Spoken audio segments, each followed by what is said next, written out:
This was another record day on Wall Street. The Dow closed at 18,053, a gain of more than 23 points.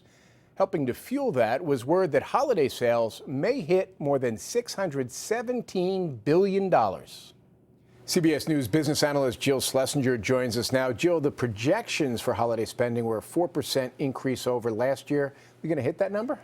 We probably will. We see projections ranging from 3 to 5% growth over last year, but we won't really know until another month from now. That's when the government releases its monthly retail sales report and companies themselves release their quarterly earnings. How important are retail sales this time of year? Well, it's important to the retailers themselves, but this is still a small part of the overall economy. So let's take a look at the overall economy. How are we doing?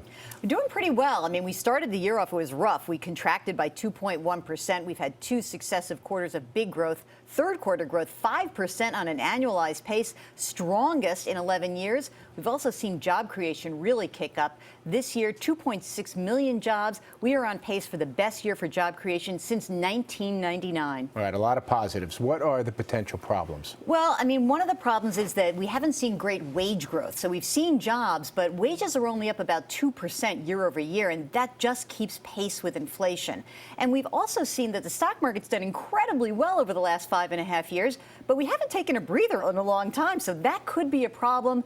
And of course, we're a bit worried about geopolitical concerns. But primarily keeping an eye on watching that lag between wages and jobs shrink. Absolutely. Okay. The big story of the last quarter has been gas prices and oil prices heading downward.